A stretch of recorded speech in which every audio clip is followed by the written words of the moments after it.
a pessoa que nós vamos entrevistar é uma vítima da violência. A Vivian de Lima Panzenhagen, de 23 anos, ela teve a mãe dela assassinada em 28 de agosto de 2014. Foi a Marli Lima. O assunto teve uma grande repercussão em todo o estado de Santa Catarina. O assassinato aconteceu em Gaspar. E essa semana, depois de condenado, o acusado, que era Joaquim de Souza, ele foi condenado no dia 24 de 2016, responsabilizado por esse assassinato. Primeiro, gostaria de agradecer a sua presença aqui no site Blumenauense e falar um pouquinho sobre como é que tem sido o difícil momento que não deve estar sendo esses últimos anos, né, sem a tua mãe. E um pouco antes da entrevista, a Vivian estava nos falando que ela já perdeu o pai dela muito cedo. Sim, exatamente. Quando eu tinha 9 anos, eu perdi o meu pai num acidente de moto. E quando meu pai faleceu, minha mãe estava grávida. Então, a partir daquele momento, foi apenas nós 3 mesmos. Então, era eu, minha mãe e meu irmão, que agora está com 14 anos. Então, tem sido muito difícil, pois era o pilar da nossa família. Uhum. A tua mãe, ela também morreu bastante jovem ainda, né? Ela tinha 43 anos. 43 anos. Hoje vocês moram com quem? Hoje eu moro na casa da minha sogra, junto com o meu noivo. Eles nos acolheram. E tem sido muito complicado, pois foram muitas responsabilidades que eu tive que assumir. Uma delas foi assumir a guarda do meu irmão. Por ser menor de idade, eu tive que assumir a guarda dele. E, enfim, o pior são as datas comemorativas. Por exemplo, agora o mês de maio, o mês das mães. No dia 22 de maio, essa semana foi aniversário dela. Então, são esses momentos que mais marcam, que mais doem, que mais faz a gente lembrar. Você soube de uma informação que te deixou bastante preocupada. Na sexta-feira eu fiquei sabendo que o Joaquim, ele tá em casa. E aí eu fiquei sabendo isso através de uma tia. E aí eu conversei com um advogado e ele me instruiu de identificar se essa informação realmente é verdade. Então eu entrei em contato com o Fórum de Gaspar, com o Fórum de Blumenau, e na terceira vara criminal de justiça de Blumenau me informaram que isso seria verdade, que ele teria saído mesmo.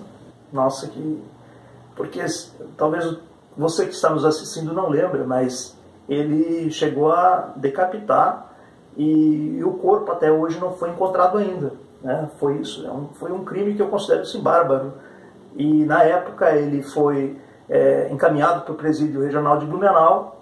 Então eu imagino a tensão que a família passe por ver se esse fato realmente for verdade, o sentimento de injustiça, né?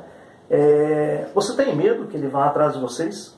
Sim, eu tenho muito medo, pois ouvi até informações que eu não sei se é verdade, mas que ele estaria ouvindo música em casa, limpando a casa e até mesmo andando de bicicleta. Então, se uma pessoa que fez cirurgia, que necessite de cuidados, que precisaria estar em casa, está fazendo tudo isso, então com certeza ele tem condições de fazer coisas piores. E foi exatamente essa a razão da soltura que você ouviu falar, que era em função de uma cirurgia? Isso. Na terceira vara criminal de Blumenau, quando eu entrei em contato, me falaram que sim, que seria verdade e que ele havia sido preso em regime de prisão domiciliar pelo fato de ter feito uma cirurgia. Não consegui mais detalhes porque estava em segredo de justiça e na hora eu entrei em choque, também não consegui mais falar, acabei desligando o telefone. É uma situação que às vezes, porque se é uma pessoa que fez um crime e foi condenada por esse crime, é algo que nos preocupa muito, né? Que só o fato de fazer isso já mostra um desequilíbrio muito grande e se realmente for confirmada essa informação, a gente nunca sabe se pode acontecer alguma outra coisa com alguma outra pessoa. Quanto tempo que eles se relacionaram na época, antes, quando ele cometeu o crime? Bom, eles tiveram um relacionamento no máximo de um ano e pouco. E quando minha mãe viu que não ia dar mais certo, ela decidiu pôr um fim no relacionamento, mas desde então ele não aceitava. Minha mãe até tentou ter outros relacionamentos, mas ele sempre vinha atrás. E nos últimos meses, últimas semanas, foi mais frequente, até chegar ao ponto dela esconder de mim. Ela sempre contava, mas ela chegou a omitir isso, só contou para a melhor amiga dela, porque ela também temia pela nossa vida. E ele, nesse período, de alguma forma se mostrou agressivo com vocês, que vocês viram? Sim, ele sempre se mostrava muito agressivo, sempre na hora de falar aumentava a voz. Nunca presenciei uma cena dele batendo na minha mãe, mas no momento que eu estava na faculdade, enfim, ele se mostrava muito agressivo. Inclusive, minha mãe já havia feito boletim de ocorrência contra ele. E nesse período que vocês estão acolhidos, né, inclusive o noivo está aqui do lado acompanhando a entrevista, e eu acho uma coisa muito bonita quando alguém acolhe alguém, a família, inclusive são duas pessoas. Como é que tem sido esse sentimento de que hoje a gente vê a violência galgando de uma forma assim tão assustadora? Inclusive esse ano nós tivemos vários homicídios em Blumenau e a gente fica se questionando, né? Quer dizer, a gente tantas vezes publica no site as notícias dos fatos que ocorreram, e aqui a gente está com uma pessoa que foi vítima da violência e que hoje teve uma história tão triste, né? Perdeu o pai logo cedo, depois a mãe. O que mais te incomoda quando tu vê esse crescimento da violência e quando tu vê muitas vezes sendo feita injustiça? Bom, fica o sentimento de que de impunidade, que às vezes as pessoas tão boas são tiradas da gente e pessoas ruins são sendo tratadas de uma forma, enfim, em casa. O mal vencendo bem. O mal vencendo bem, basicamente é isso. E como é que era a tua mãe como pessoa? O que ela gostava? Bom, ela gostava muito de trabalhar. Ela trabalhava como diarista. Muitas vezes ela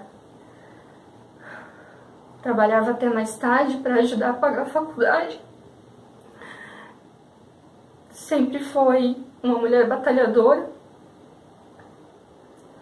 Só saí para trabalhar fora de casa por insistência, porque eu fazia uma faculdade que eu sabia que eu precisava ter experiência. Mas ela... De formar assim que... Ciências da computação. Ciências da computação.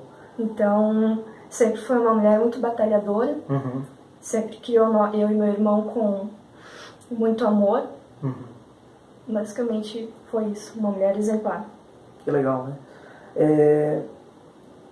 A gente fica muito triste quando a gente acompanha uma história dessas e fica imaginando quantas outras no país não tem de pessoas que são mais tarde conseguem por alguma situação da própria justiça, né, serem soltas e às vezes até ameaçam novamente os parentes das vítimas.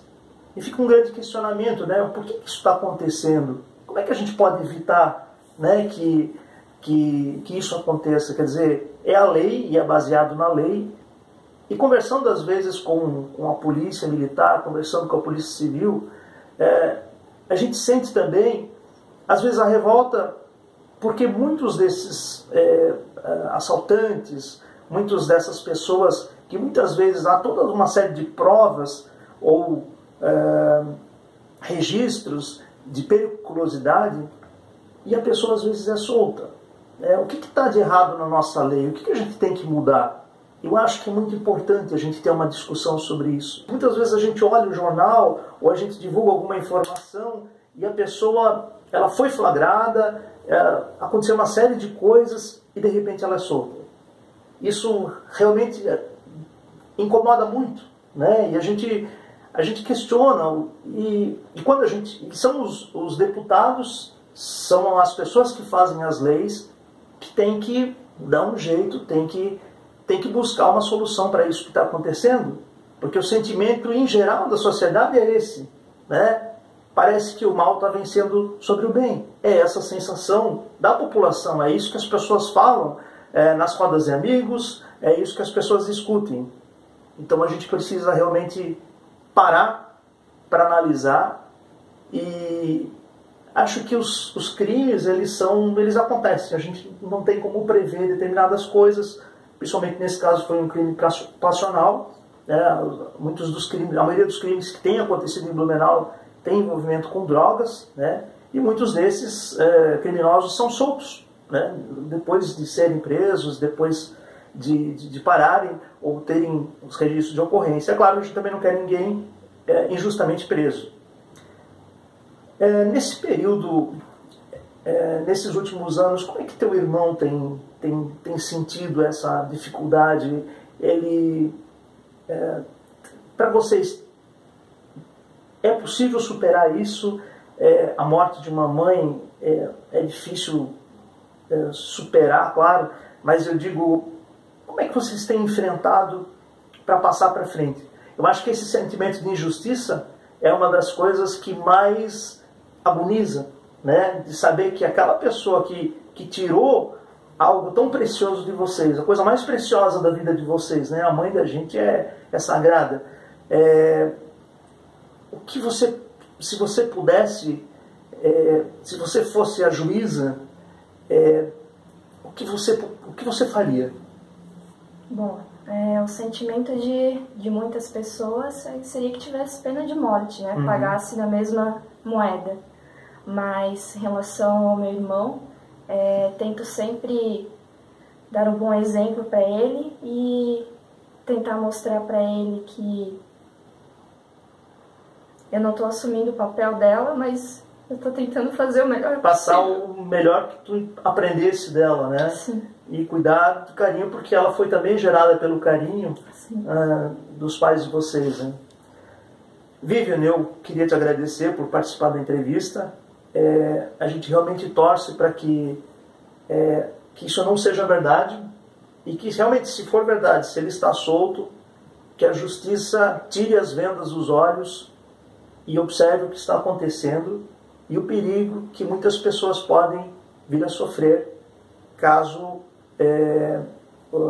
esse criminoso, esse assassino que foi preso, que foi condenado por esse ato, não possa causar mal a outras pessoas. Muito obrigado e a gente deseja o melhor para você e a sua família, o seu irmão, e também parabéns aos pais do seu noivo, ao seu noivo que acolheram a família e que cuidam com certeza com muito carinho de vocês. Sim, eu que agradeço por estar aqui, poder expressar esse sentimento, e a gente só conseguiria passar por tudo isso com certeza com o apoio da família, dos amigos, enfim, colegas de trabalho, todo mundo, são essas pessoas que nos dão forças para continuar. Pessoal, a gente volta com uma outra entrevista.